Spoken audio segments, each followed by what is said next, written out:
This is 24 in 42. Welcome to 24 in 42. Today's episode is with someone I've never actually met in real life. Lots of communication though with Sean, and I look forward to the day we do get to meet. And I love his last name. It's like epic sword and sorcery name, Korsgaard. Sean CW Korsgaard, welcome to the show. Tell us about yourself. Pleasure to be here.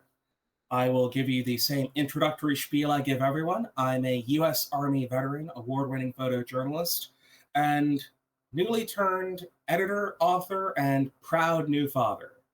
I've worked with Baen Books, analog science fiction and fact, Writers of the Future, and am dipping my toes in independent publishing at the moment.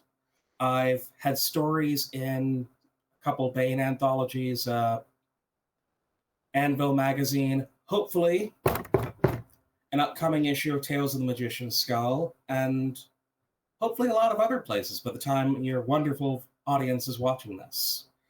But I am a proud member of the sword and sorcery community, dear friends with many of its members, past, present, and hopefully future, and I look forward to being a fixture of it for many years to come. Hear, hear. You are a champion of it, and you're always pushing it out in the public, and I appreciate that, and I'm sure many people have. We are talking about what you love is easy. Yeah. It's getting other people to love it too. That's the hard part. It is. I'm going to sneak a question in here. Are you willing? Or wait a minute. I'll save it to the what's coming. We'll do that at the end. All right. For anyone coming into the show for the first time, we try to answer 24 questions in 42 minutes, and toward that end, I share 16 of the 24 with the authors so that they can put a little thought in advance. However, I give them 8 sort of tongue-in-cheek questions, put them on the spot. And then at the end, we close with some specifics on some of their work. I have a little timer here, and I will try to keep Sean informed of how we're doing. Oh, before that, unfortunately, Sean and I have never directly worked together. We keep hovering around the peripherals, and it will happen sooner or later. I'll hold you to it. Here we go, sir. My number one question, what color do you write in? Black and white on a computer. And for everyone's sakes, that is for the best if you've ever seen my handwriting. I'm trying to handwrite one again, and it is a challenge. I look back and it is quite messy. I would drive a cryptographer to madness trying to decode my chicken scratch, I promise. Especially if you let any time go by and then try to reread it. I think I might be the only one who can reread it. All right, now we're getting into you. City or country kid, and wherever it was, did you grow up playing with a group of friends or just yourself? Definitely toward the city side of things. I grew up in Richmond, Virginia, and then my family moved to rural Virginia, a little county called Hanover. It's a place that prides itself on being the birthplace of Patrick Henry and Henry Clay, and conveniently leaves out that both of them left as fast as they could. But I spent many of my teenage years living with my grandparents in Terre Haute, Indiana, and that is where I really fell in love with fantasy, hook, line, and sinker. Part of it was my grandmother was a college professor, still with us, and still encouraging everyone, including my son, to read avidly. Awesome. And would encourage me to both go to the library, read all I could, would buy me books, and more importantly, would send me off on my bicycle to the local used bookstore with a $20 bill and the agreement I could keep whatever I could get with it. There was this wonderful used bookstore that's still there in Terre Haute, by the way. It was called, I forget what it was called at the time, but it's now called Books, DVDs, and More or something. But you know the kind of used bookstore. You walk in and you can smell the pulp wafting off the shelves and just stacks upon stacks of old paperbacks. And that was where, like many, many sword and sorcery aficionados before me, I found those glorious old paperbacks with those evocative covers of albinos with swords, muscular bronze-skinned Cimmerians, violent redheads of both genders, mind you. Just It was a baptism by fire, and years later I would learn a fellow by the name of Howard Andrew Jones was also a fan of this store living in Terre Haute. There's a slight coincidence. I might have bought one of his old paperbacks, which we both got a chuckle at. But from there, I fell in with other people who like the genre, be it fellow nerds in my military units, the sci-fi and fantasy club in college, or the local convention scene, where I'm still, I like to think, a respected fixture. Respect. Pff, who needs it? Hey, I gotta ask, in the 2008 to 2017, maybe 18, so about a decade, I used to send lots of RBE books with care packages to the vets. I've only ever had one, or the serving people. I've only ever had one service member tell me they actually saw one of my books. Did you ever see one? I did, actually. Really? I didn't manage to get a hold of it, though. Unfortunately, those care packages go to entire units, and Yeah. this is also where I discovered Baen Books. Racked up in a military hospital, they send care packages. But people who think soldiers just go to the gym, shoot shit, and do unspeakable things I shan't mention off base on the weekends don't seem to understand that the paperback book was invented by the military during World War II. We love to read. We yearn for that kind of entertainment and escapism. So please, anyone watching this, I encourage you to donate some paperbacks to the USO, your local military base. Send them to the troops and put a smile on some faces that I promise you desperately need them. Plus, you never know, it could turn out the next offer. It did me. That's true. And I'm going to plug that as well and continue to donate them to your veterans hospital. Paperback, though. Don't do hardcovers because they can't hold them up in bed often. Depends on the hospital. Some, like the Fisher House, do prefer a hardcover because really? they last longer. Some, like you said, the VA, they prefer paperbacks. But I speak from experience. Veterans prefer both. Although I will say, if you're the fellow who donated a hardcover of Robert Harris's Fatherland to my unit, great book, not a great book cover to bring to formation in the military. I'll let you folks with Google figure out why. I was just thinking, should I include that picture on this? Not if you want YouTube. Yeah, I'm going to probably just leave that alone. All right, carrying on. What was, or maybe still is, your favorite cartoon, and when and where did you watch it? Cartoon, that's an interesting one. Ed, Edd n Eddy was my favorite growing up, but some of it that you see influenced my writing. Like everyone below the age of 40, anime played a big role.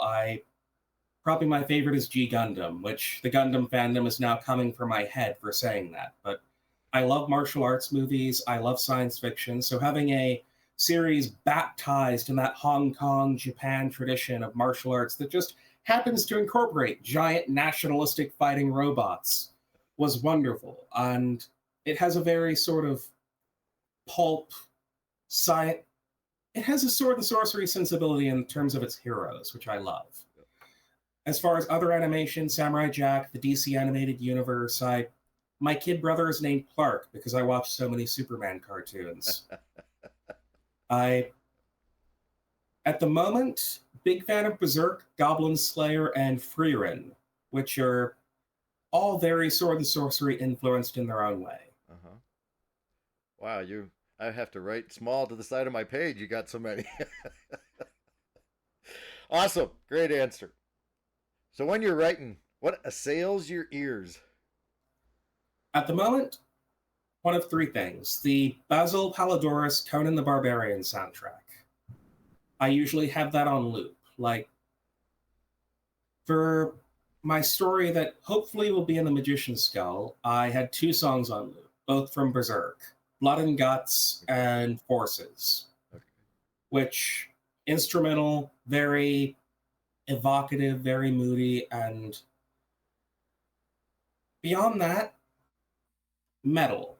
I love heavy metal, especially anything, like most sword and sorcery nuts.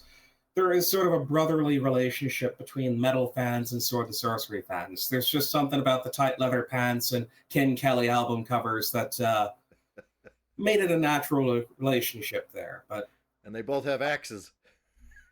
they do, and broadswords. Yeah.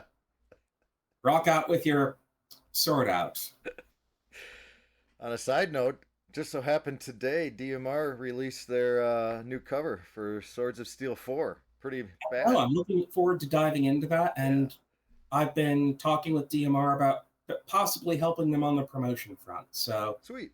Okay. Because they are the first people, I think, to have noticed that long-standing relationship, and it's something that was so fundamental to the golden age of sword and sorcery. And today, you can almost say that metalheads are in the same position as sword and sorcery, where we're on the outs of popular culture. Mm-hmm.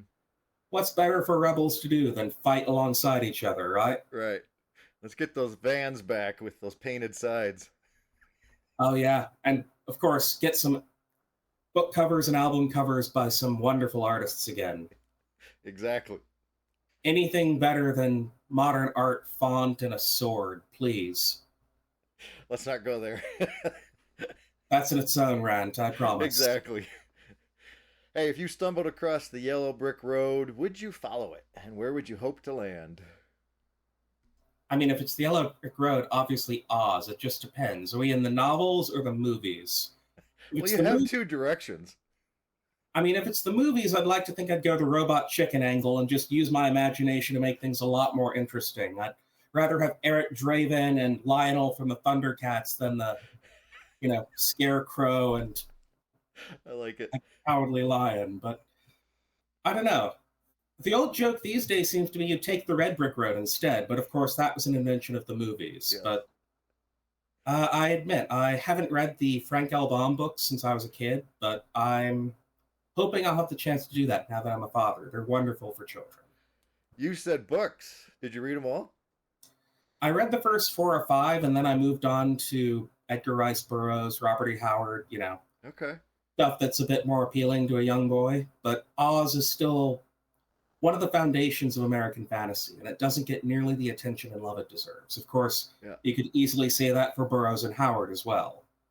I never knew that there was more than one. When I read the first one, I learned that when I was like a late teenager, and I was astounded that there were so many.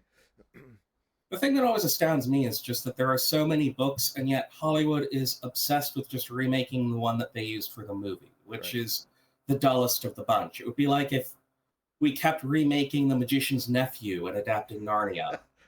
True. Good comparison. All right, one of my favorite questions of the entire thing. Your 3 favorite books as a child or preteen. So I'll go with the 3 that I think had the biggest influence on me. The first was, and this is an odd one, Jaws by Peter Benchley. Okay, cool. Because I was, like many young boys, obsessed with sharks. And it's what made me connect that books didn't just spring out of the spring grass like rabbits. They actually had to come from authors and people with careers and lifestyles. And to the point, it's also a very different beast from the movie. And the first time I got in trouble for reading a book was when I asked my 4th grade teacher what a lesbian was, because that pops up in the book. That was a very interesting phone call with my parents. But the other 2, like many, many young boys before me, was Orson Scott Card's Ender's Game. He was my introduction to speculative fiction. And to this date, I still love Orson Scott Card and his work. I was so tremendously humbled I got to include him in my first anthology. Terrific to work with, humble guy, wonderful, and his body of work is very impressive. For any of our sword and sorcery nuts who haven't, the Alvin Maker novels are wonderful, as is his story in Swords Against Darkness, which doesn't get nearly the love it should. As for the 3rd, and this will also get me grief, The Inheritance Cycle by Christopher Paolini.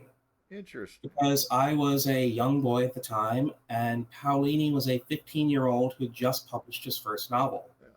And that's when it clicked that, wait, you can write books even at my age? And that's what got me. It was a 1-2 punch. Aragon by Paolini and The Fellowship from Peter Jackson. That finally made me take the plunge from avid reader who's starting to see it to someone who wanted to write. And I'll also give another shout out to my dear grandmother, Mary Wright, who wrote several books with a Holocaust survivor named Ava Kor. Oh, So Mary Wright? very early on, that books didn't just pop onto library shelves by themselves. Did you say Mary Wright? Yes. As in Wright? Yes, Wright. All right. Are those still online? They are, and Sweet. they're not light reading considering they deal with a Mingala twin in the Holocaust, but they're tremendously important, and she and Ava had a big influence on me growing up. I will definitely include them. Cool. And man, I forgot to comment, but that sounded awesome. Her sending you to the bookstore and say, get as much as you can with this 20. I love it. I owe her a lot. I really do. Those used paperback stores, man. They when my kids were born, I got to take them to 3 of the 7 I went to in surrounding towns, and they finally dwindled. But those are It's one of the small tragedies of modern reading is that the used bookstore is, if not gone, struggling. And they're such a tremendous resource, especially for new readers, poor readers, working class readers, that not everybody can afford the fresh off the Barnes & Noble shelf $40 hardcover. right. And they're getting to be $40 when it's doorstopper fantasy. Yeah. And of course, I hope like hell it doesn't happen, but publishing seems to be shifting away from the paperback, which again has been the dominant and preferred form of publication for books by readers since World War II. It's a pivot that I think is, pardon the graphic imagery, slitting your own throat in an attempt to find a profit out of it. They won't.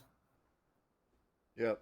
It's become challenging. I'm part-time at a bookstore too, and we're getting mixed signals of first they're going to cut mass market size, then they're going to cut trade paperback size, and now we don't know which one they're doing. So, but then they're releasing trade paperback and hardcover on the same day, and at least in the general lit category. And it's especially frustrating when it's in the middle of the same series and they switch formats. I'm not going to name names or examples, but that is by far the worst moment for an anal retentive book collector when a beloved series changes formats halfway through. Exactly. I just I just ordered Peter McLean's Priest series, 4-book series for the store, and the first 2 are regular mass market size, and the second 2 are trade paperback size, and there's no way to get all 4 in the same. It sucks. All right, off of me.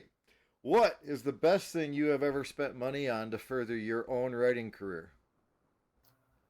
Howard Andrew Jones's writing courses. Awesome.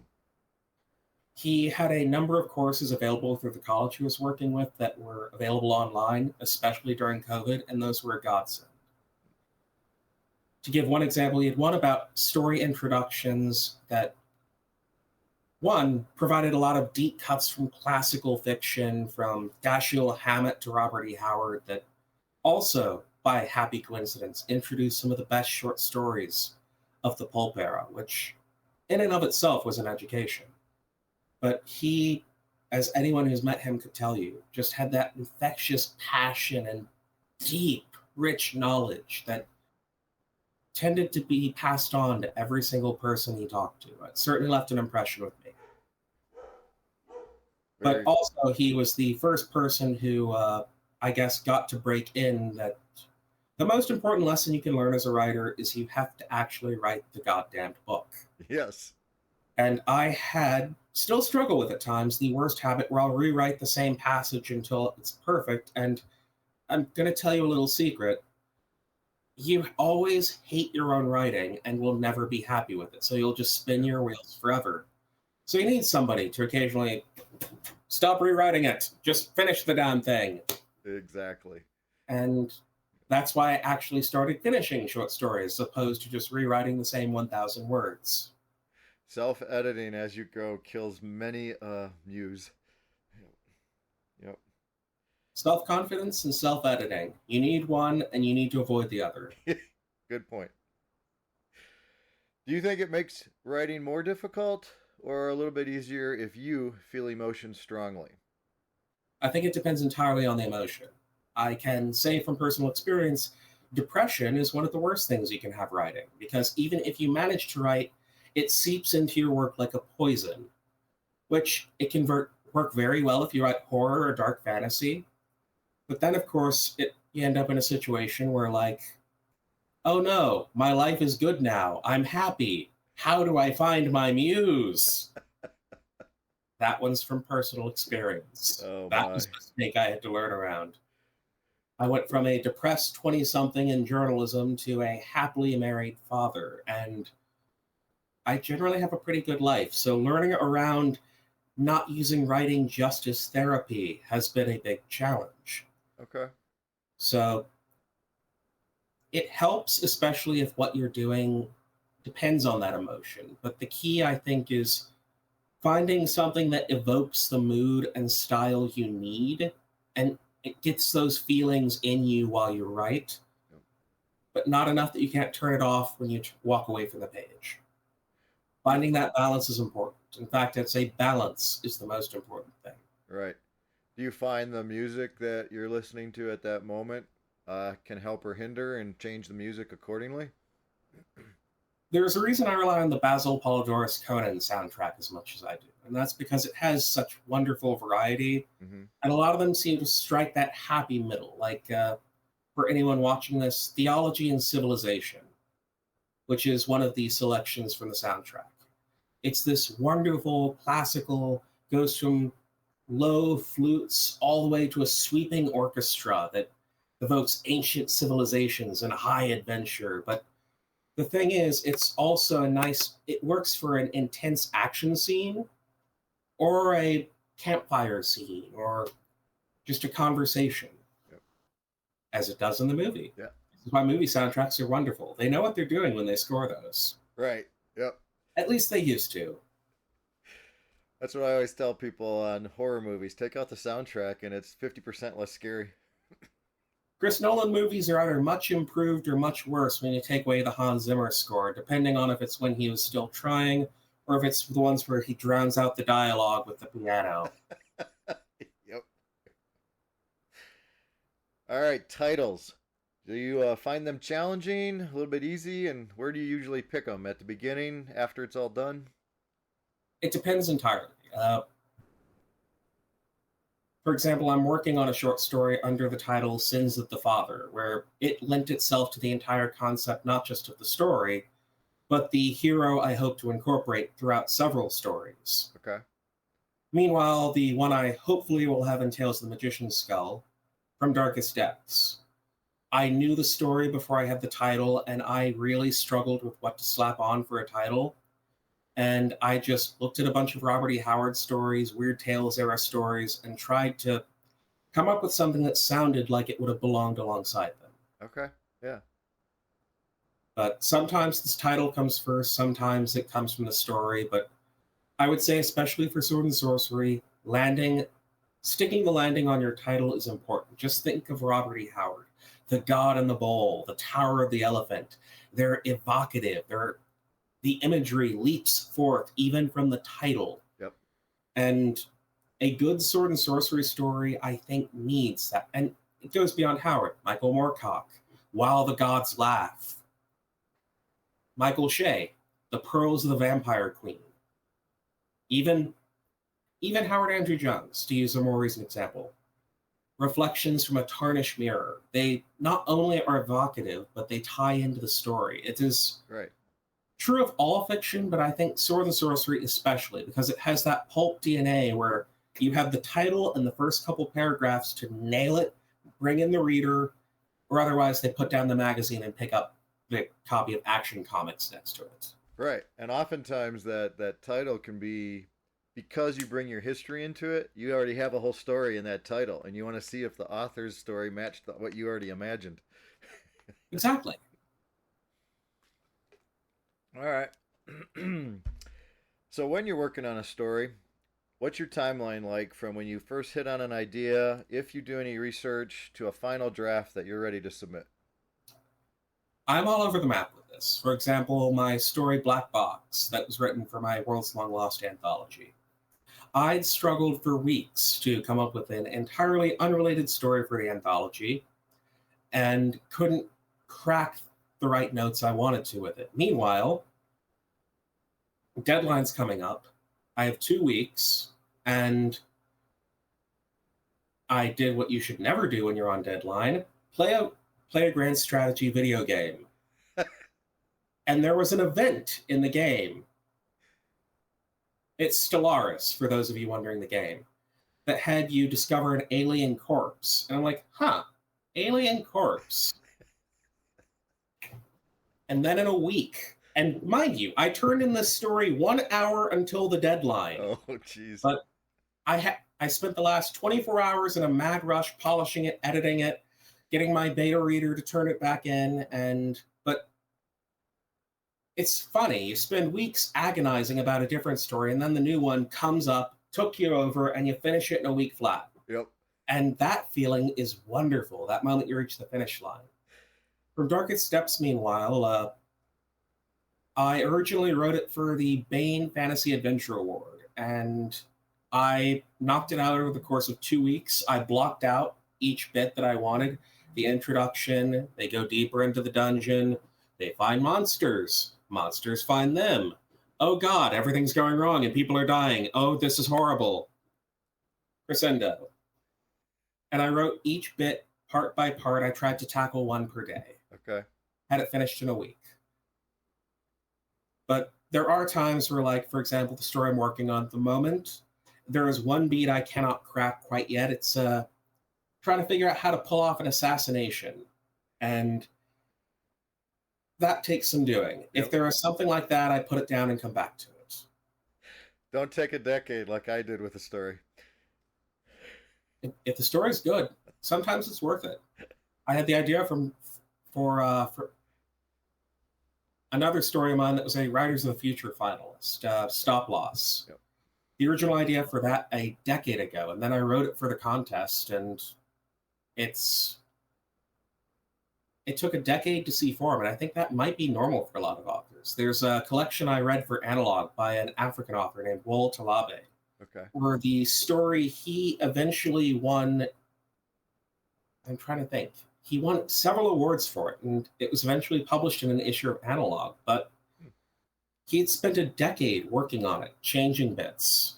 Then it was sent here to a contest where it came in third. It was sent here to this... But the journey of the story is sometimes a story in and of itself, and that was one of the most remarkable things I learned as I got more and more involved in publishing. That's normal. Yeah. And again, you just learn increasingly in different ways. Stories don't just spring out of the ground like spring grass. Unless you're playing a game and you get an idea. Yeah. All right. Hey, when you're all done writing for the day, are you exhausted and wiped out and need a good drink and a hot bath, or are you ready to rumble and get out of the house? Depends on the day. Especially these days, mostly it is, I need to go play with my kid. Mouse down, keyboard down. Yeah. But like when I finished Stop Loss, I was ready to celebrate. When I finished Black Box, I was burnt out because I'd been up for 24 hours and I had just turned it in under the deadline and wanted a very long nap. But does your wife read anything you write? She tends not to, just because she reads very different fiction. Same here. I love my wife dearly. She's wonderful, but she's very much of the mind that when she sees people fighting in a movie or in a story, she asks why they're not talking through their differences like good people. So lots of violence and stabby bits don't suit her tastes, and that's just fine. I'm not partial to vampires and wizards, as she tends to be, unless they're being stabbed by someone with a sword. I like it. I ask because sometimes if I have a story that's less than 5,000 words, I have been known to sort of browbeat my wife into letting me read it to her. I occasionally do that, and sometimes there's a character in From Darkest Depths named Old Salty Crab, and she's latched onto that sort of as a joke. I can see that. It makes sense in context of the society, I promise. And the character is wonderful. Well, that's a perfect segue into, would you live in any of the worlds you have created? No, God, no. Absolutely not. Both in terms of the fact that, for example, the fantasy setting for most of my sword and sorcery tend to be dark ones. It's sword and sorcery. We're talking about, you know, decaying ruins of lost civilizations, dank underworlds for filthy cities filled with filthier people. Yep. You know, wizards' caves full of people seeking to potentially doom the world by dark magic. These are not places you want to live, even if you've got an 8-pack and a magic sword. And Right. meanwhile, like I said, I've got a pretty good thing going as far as life goes. I've got a wonderful wife, kids, wiener dog, house. I'm living the American dream. I'm happy with most of my situation. Give me a situation where, I'm also, 50 pounds lighter, got jacked muscles and can crank out 100,000 words of fiction in a month, and life will be perfect. Yes. But no, I would not want to live in any of those fiction worlds. I'm happy just cranking them out and making other people wish they lived in them. So Or I'm sorry, go ahead. or happy that they don't, depending on the world. If they understand it, right. So you've alluded to some advice already, but I teach a character creation writing class once a month, and if I asked you to guest appear but you were allowed only one sentence of advice, what would you say to my audience? The most important thing you can, especially with sword and sorcery, is a character-driven drama. You need your character to be memorable and stand out, both visually, in terms of how they talk, how they move, how they fight, even in their name. Like, go down the list of. This isn't a one-word answer. I'm sorry, but it's like you want them to be memorable. Be it the name, Conan of Samaria, Elric of Melniboné, Brak the Barbarian, Cain. In terms of how they're styled, you can just close your eyes and picture how all of these characters look. Elric, skin the color of a bleached bone with a black blade and spiky armor. Cain, fiery red hair, muscles upon muscles upon muscles. Even the lesser characters in our genre, and I say lesser in terms of the fact they're just not famous. Yep. I'm reading John Jake's Brak the Barbarian stories, and Brak as a character is very memorable because every story mentions his long blonde braid, the fact he fights with a rapier, and that he gets the shit knocked out of him in every single story. Jakes is a guy who knew how to write a rough and tumble story, if you've never read his Civil War fiction. But you want to make sure that your character is well visualized, memorable, ideally has a good name, and that you leave the door open for a sequel. That was something Howard beat into me for some of my stories, because I used to have them all die terrible deaths at the end. And Howard points out, if you do that, one, it's a depressing note to end on, and two, how are we supposed to do the sequel? Yeah, you have to do a world as your character. But I'm going to jump ahead and we're going to tie this in. How do you give depth to your characters, and do you treat different level characters differently? I do. Part of it depends on what kind of character I'm writing. Okay. Obviously, especially for some of my characters, a lot of them are traumatized, a lot of them are veterans. That's some of the authors seeping into the characters. But part of it's also the character from Darkest Depths, Kam Sotrin's son. He's a teenager, he's a cook, and he is smaller than everyone else around him because he was raised a vegetarian. Okay. Meanwhile, he's in a society in the far north where everyone's a big meat-eating barbarian type, so he is 1.5 feet shorter than everyone, just now starting to eat meat, and of course he is from a tropical culture where he is darker skinned than everyone, even the dark-skinned northerners. So he is an outsider, a little out of his depth, and the way he pays his way through some of his journeys is he is the cook on some of these expeditions. So he has a good knowledge of food, of spices, of culinary arts. Meanwhile, my character in Black Box is a veteran who has seen some truly unspeakable shit and ran 17 light years in the opposite direction to get away from that. Mm. So every character is a little bit different in how you approach them, but once you have your approach to that character, you want to stick with it. Yep. How do you, and it's going to be natural that you, like you said, seep in a little bit here and there. But what I usually tell my people is the reason you want to give depth to your characters is if you don't and you put them in traumatic situations, if you haven't pre-given them character, they're going to be one of two things. Either they're going to be cardboard or they're going to be you. And readers will catch on to both of those very quickly and toss the book. It's one of the reasons why I try to make. Yes, I know some of you seeps into your characters, but like for example, I'm a fairly tall, blonde, Scandinavian named individual. My first sword and sorcery character is a short South Asian influenced character, just so people can't say he's you. Yeah. I want to make that fundamentally clear. Okay. Or likewise, to use the names as an example, the character I'm writing at the moment is called Harkin the Bastard. And that, because I came up with the name first in this case, as well as the title for the story, Sins of the Father. His super K is The Bastard. And the title is called Sins of the Father. You might take a guess as to what the circumstances of his birth were. Perhaps. And that plays out through another couple stories I have planned for the character.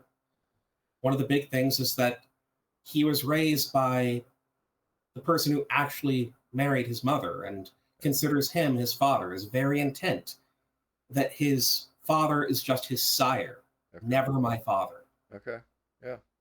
And that lent itself to one of the motivations for the characters. So you want it to be organic. Yes. Yep. And makes sense. Yep. All right.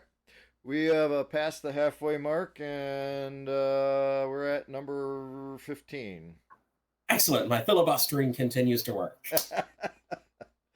What is the most difficult thing you have ever written? Howard Andrew Jones' obituary. And I say that as someone who worked in journalism for 10 years. That one cut deep. No, I can see that. And to be honest, I have slightly been anticipating sooner or later someone's going to be more personal, not career. You know what I mean? I was in the military. I was 19 the first time I saw someone die. And it never gets easier. But still, Howard, that one hurt.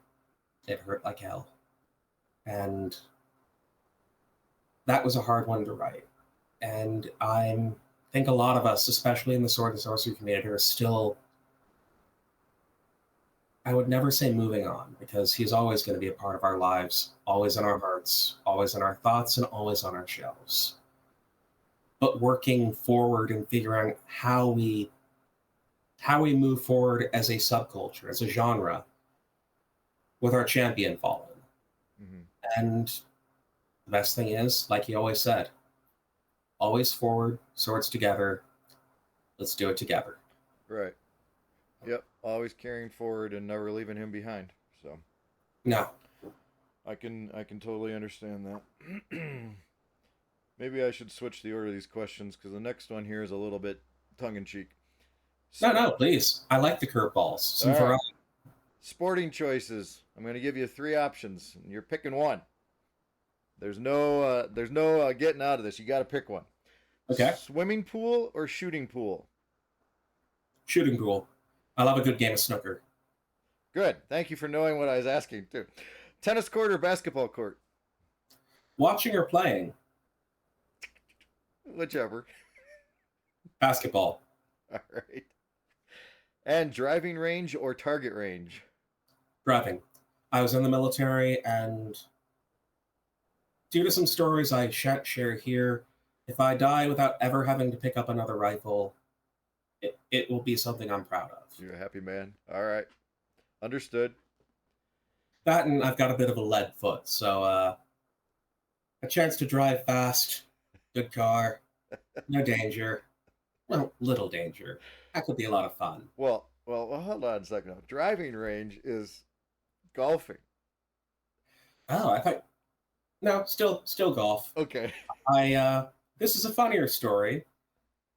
My stepfather, growing up, loved golf. Listened to golf radio shows on the way into school every morning. It was torture for a teenager. And then I was in the military, and I found out, much to my shame, I am very good at golf. And it's a skill that I don't know how I got. I'm not happy that I have it, because I don't enjoy the sport, but I can hit the links while talking with people and surprise them with with my shots. That's nice. That's nice. I do like golf, and I am notoriously bad. I need at least 5 sleeves. Alrighty, sir.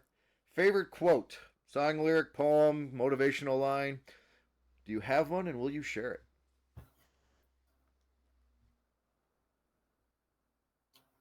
Poem is easy. It's are you familiar with the Indian Chief Tecumseh? Yeah.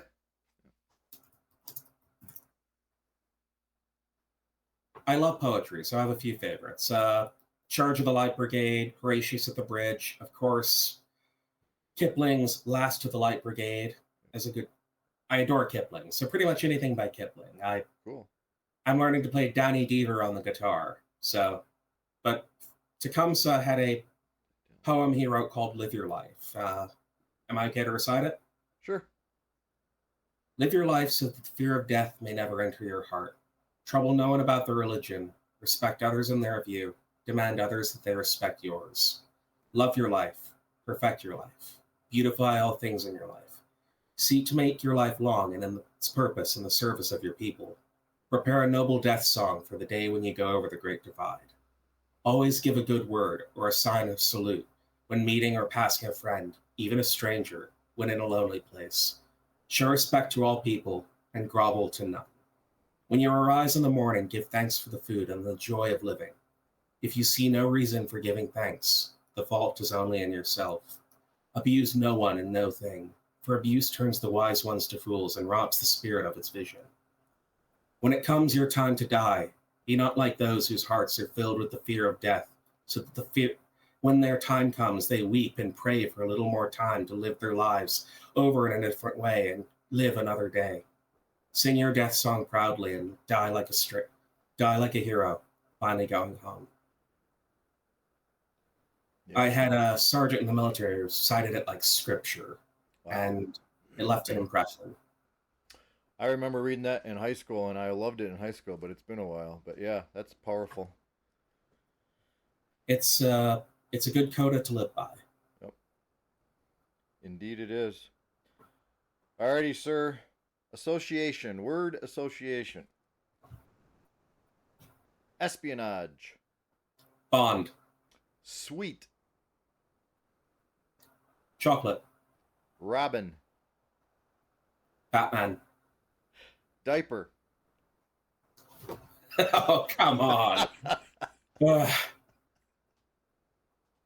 Child. Airlock. Starfleet. Mage. Sword. Latrine. Benning. Arrogant. I'm not sure if I should say the first one that came to mind for that one. Washington. Okay. Sky. Blue. And fate. False. Interesting. I tried to make you jump around if you didn't notice. No, give me the old two-step. I appreciate the workout. All right, do you read nonfiction? And if you do, share some titles you recommend. Not as much as I should, but I do.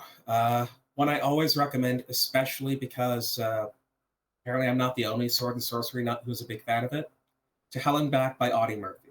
Absolutely. If you're ever going to write anything related to combat, the stress of it, how you adapt to it, it is by far the most important memoir of World War II, from the eyes of America's finest soldier. And more to the point, he is horrified by some of the things he witnesses and does. And it's an important lesson that the most decorated veteran of World War II was traumatized by some of the things he did and very open about it. Mm-hmm. And that's been very important to how, not only how I write my heroes, but how I've lived my own life.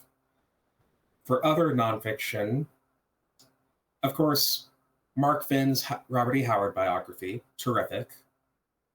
One I'm reading at the moment that's very good is the History of Weird Tales Jonathan Mayberry put together, which is absolutely wonderful. It should be essential reading for anyone with an interest of history in the genre. But I'm also trying to read up more about several of the authors in the history because, well, I imagine we'll touch on it on projects. But there isn't an essential sword and sorcery textbook. And both in terms of lectures and utility, there should be. So I'm trying to read up a lot on that, and especially for several of the authors who've worked in it. Okay. Very good. Gave us a smorgasbord there. Now, visual artists, do you have ones that move you? Their work moves you? There are so many in our genre. They're absolutely terrific. Larry Elmore is a favorite. Frank Frazetta, of course. God, Frank Frazetta alone could. There's a reason we painted this man on everything from dorm posters to panel vans to art galleries. Right. But one that I especially like, God, I can never remember his name. He was a German-American artist around the 1920s that was very important to the pulp boom.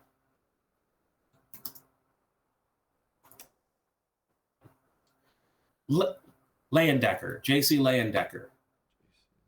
He was the guy who did a lot of Saturday Morning Post cartoons, Orbon cartoons, did a couple pulp magazine covers that are absolutely terrific. And I'm also a big fan of several of the artists who worked in like book covers, men's adventure magazines in the 70s. I like that sort of primal, evocative artwork. Yeah. Like that's one of the reasons I lament the state of modern cover art, going,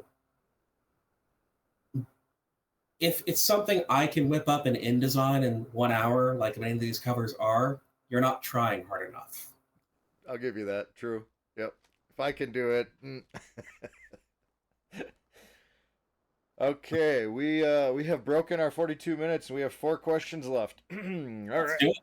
Now, here's my second favorite question on the list. Who do you think writes the characters you enjoy reading most? Howard and Howard. Like every Sword and Sorcery Nut, love Robert E. Howard, and I love Howard Andrew Jones. Hanavar was a game changer. There's a reason why when that came through the slush pile, God, one of the best days of going into the office was getting to pass that up to Tony Weisskopf. And Tony, of course, I'm the new guy on the job, was very, very forward, like, okay, Sean, I'm going to rake this over the coals just to show you that not every book gets passed on. And then two hours later, so I'm 2 chapters in. Is it all this good? It only gets better. 24 hours later, get me his agent's name. I need to make an offer. Nice.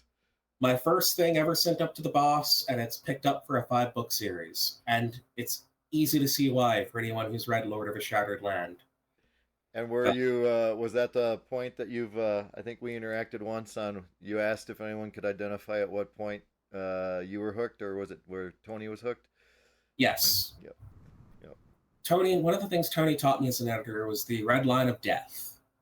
And my addendum to that, to the Tony Weisskopf's red line of death, that is the moment a manuscript or story loses you and you put it down. Okay.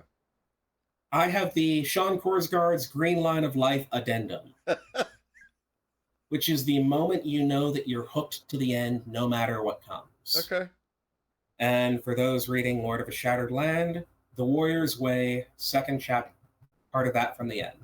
Yep. You'll know the line when you see it because it made me cry the first time I read it. Yep. Awesome story. And I immediately went, damn it, I wish I could have published that. Oh, man. Okay, which of your own characters... The moment you read it, you're like, God, I wish I'd written this. Yeah. God, am I glad I'm reading it. Yeah. Yep. Yeah, he definitely, Howard Jones actually very adroitly touches you in each of his stories in a different way. Very good. And I will say we are very lucky that we have an embarrassment of riches of authors in our field at the moment. Oh, yeah. Yep. Which of your own characters would you hang out with? Murphy from Stop Loss. No, not Murphy from Stop Loss. Murphy from Black Box. Okay. Admittedly, of my other published characters, they're a little too shell-shocked to be good to hang with at the moment. But Black Box is a story that opens with 2 soldiers at a diner and ends with 2 soldiers at a bar. And it has a mostly happy ending, too. But no, raise a glass to adventures and comrades past. He seems like he'd be a good guy to crack a mystery with or talk about past adventures with. Good enough to come home? What do you mean by that? Bring him home for dinner? Oh yeah, definitely. Okay. All And right. for God's sakes, it opens at a diner. The man appreciates a good meal. And I married the best cook in the world. Swords at dawn, sir. All right. 2 questions left. If you could write anyone else's character from any medium, who would it be?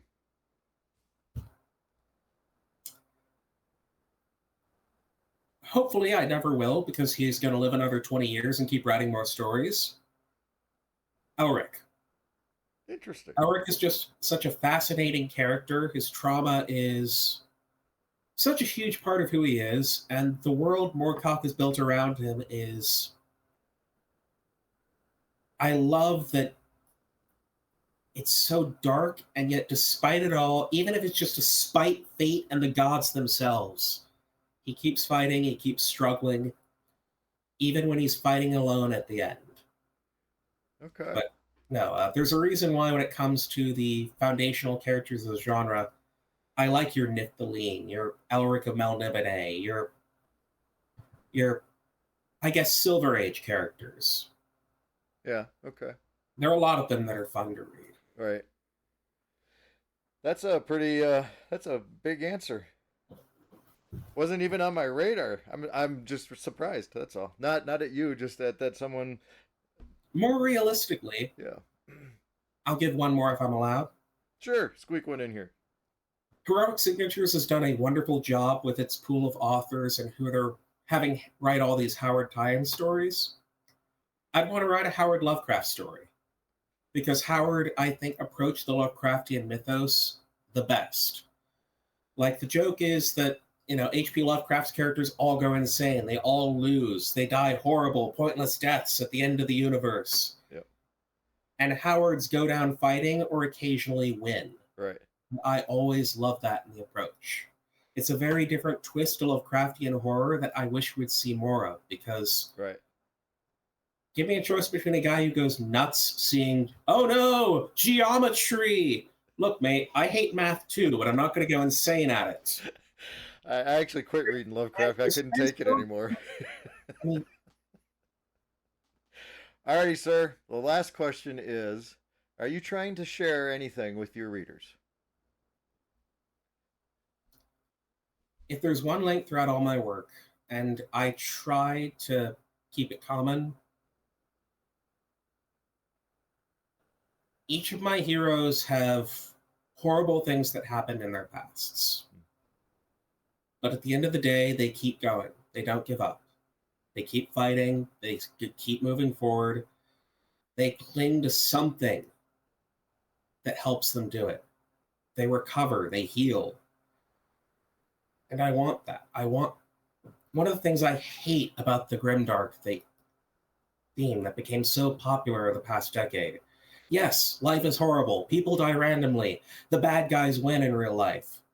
Newsflash, it's fantasy. I want to escape from that.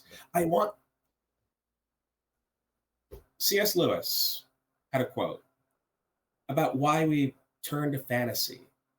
And why children do especially, that I think is especially present. And it's that every child knows monsters are real, whether it be the ones in their bed, bullies on the playground, or God forbid, an abusive parent at home. They turn to fantasy not to learn that dragons exist or that monsters are real, but to know that they can be slain, Yep. that they can be beaten, that you can win. And I want that in my fiction, that no matter what happens to these people, I want my readers to take away that whatever you're facing, you can beat it, and you'll be better for it. Absolutely. 100% behind that. Thank you for doing that. And I'm stopping our timer, and we hit 52. So we did pretty good. We got some deep answers. Are we going to do anything about connecting projects, or? Oh yeah, we're still doing that. You're going to tell me Yes. something cold that you'd like some more eyeballs on, something current, and if you can share or hint at something coming. So, something cold. My two anthologies for Bane, World's Long Lost and They're Here. Both are wonderful. If I can recommend one especially, World's Long Lost is terrific. All right. Something current. I'm working on two anthologies that are tribute anthologies for Howard Andrew Jones. We've got the first one mostly put together. We're contacting artists for it. It's just a matter of finding the right publisher for it, because I can write, I can edit. I really don't want to have to learn publishing. I really, really don't want to have to learn a whole new trade to get these out there. Yep. And something coming. I'm hopefully by the time this airs. Time out. Hang on. Don't leave us yet. Can you hint at titles, or no firm titles yet? Swords Together, volumes 1 and 2. All right. The first one is reprints of stories Howard worked on throughout his lifetime, all the way back from Flashing Swords and Blackgate through the most recent issues of Tales of the Magician's Skull. Sweet. And with each story, both the new ones in volume 2 and the reprints in volume 1, the authors are writing essays about their connection to Howard, something personal that connects to the story that I hope will go a long way to showing why so many people loved him and his work the way they do. And more importantly, how so many authors created great work because of him. Yep, absolutely. That is sweet news. Thank you, Sean. Knock on wood. By the time your viewers are watching this, we'll have covers, a publisher, and be ready to start getting these out there. Sweet. But as for something coming, I have two for you. One, Battleborn Magazine, which hopefully by the time they're watching this will be in the middle of crowdfunder. We're aiming for that to be wrapping up during that Howard Days and LibertyCon window. Okay. So have your wallets ready and space on your shelves, folks, because the goal of this magazine is I want anyone who picks up an issue of Battleborn to have that same feeling I did walking into that store in Terre Haute. The smell of pulp wafting off the shelves, swordsmen on the cover, glorious stories of heroes on the inside. And I want it to carry on the spirit Howard did with Tales of the Magician's Skull, where it embodies that pulp heroic tradition in a way that no other outlet has. And I want anyone who picks up a copy to come away satisfied, thrilled, and eager for the next issue. Because the magazine has two mottos: from the front lines of fantasy, and with our shield or on it. Because that is our mission statement for every author. You give us a story, you give everything you can, and we will do the same for you and our readers. Very cool. And the last thing I'm working on, hopefully by year's end, Howard had this dream of that Sword and Sorcery essential textbook, collecting 20 to 25 authors, and it came up because while I was at Bain, I wanted to do a Sword and Sorcery reprint anthology that collected some of these stories, and Howard and I had a melding of the minds and came up with this grand collection of the 20 to 25 essential authors, everything from Robert E. Howard to David Drake, Lord Dunsany to Michael Moorcock, C.L. Moore to Tanith Lee, and everything in between. And each one would be accompanied by an essay from an author and an essay from an academic. Yeah. So that whether it be the casual reader who just wants to know, where should I start with the genre? Boom, here you go, all in one place. Right. Beginning to modern. The academic who wants to know why this author is so important in their role. The author who wants to pick up a new trick or a trade. It's the kind of thing that I don't see anywhere in Sword and Sorcery, but I think once it exists will be essential, and I hope to bring it to you all. Those are some major projects, all three of those anthologies. But that is cool. With my shielder on it. Yep. And that was what I was going to ask you at the beginning about Battleborn, so I'm glad you brought it up. So my pleasure. Very much looking forward to that, and it's very cool that relationship you have with, it's Iron Age is the umbrella, right? That's the goal. Yep, very good. All right, we have lots to look forward. And are you writing on anything personally? Yes, I'm working in two Sword and Sorcery settings, although I will say right now, they will not appear in the magazines I edit. I am very principled in the matter that if my name is on the editorial, it should not be in the authors section. There are too many authors who double dip, and it shows a bit of bias. Yep, I was always in that camp. And but I'm working on. I can't do anything with Com Sartern's son at the moment because Howard bought the debut story for that character. It's on the waitlist for Tales of the Magician's Skull, and we'll see it soon. But I'm working on Hakon the Bastard and another character who I only have a name, Hidihara the Traitor. And with both of them, I look forward to showing you guys why one is a bastard and one is a traitor. One is a traitor. All right. One of my little small goals in life that regretfully will never happen. I always waited for the day to open Tales from Magician's Skull and see a Rogue Blades title in the stack of the Skull's books there. I always was looking forward to that. So, you know, We'll have to keep that in mind for Battleborn. yeah, that's sort of what I'm hitting at. But one thing I'll let you debut here is we do have our own little mascot. We're calling him the Commander. Okay. One bit, have you ever read 2000 AD? No, it's in my stack. Okay, well, their magazine has this fun little cheeky mascot that's an alien that always greets readers like, "Greetings, Earthlets." Okay. Very much in the same mind where it's, he's a grizzled military commander who likes stories of heroes, lives in an Appalachian bunker, and raises racing wiener dogs. You know what I'm seeing right now? The general with the shack. Yeah, but he, So. But maybe we can have the general with one of them in there. Yeah, we'll see. Commander, rather. See, you got me doing it now. I just said, yep. I'm looking forward to all of those anthologies, magazines. I'm glad that you're pushing forward on all these endeavors, and I really am hoping they come to pass. So hopefully we'll have you as a part of them. Love to help. All right, sir. The rest of you, hope to see y'all in the slush too. Yes. Work for it. Right. But read too, and share. Always. Thank you, Sean, for spending this time with us and letting us get to know your life, universe, and everything. My pleasure. My sincere thanks to Sean for the quite interesting look into his life, universe, and everything. While he and I have yet to work together, we will finally meet, possibly as you're listening to this, at Howard Days 2025. Sean shared some very cool coming projects that I am definitely looking forward to, as well as finally meeting the Commander. Hey, thanks for watching and listening. I hope you enjoyed the upbeat tune spicing things up a bit, courtesy of Microsoft's Clipchamp.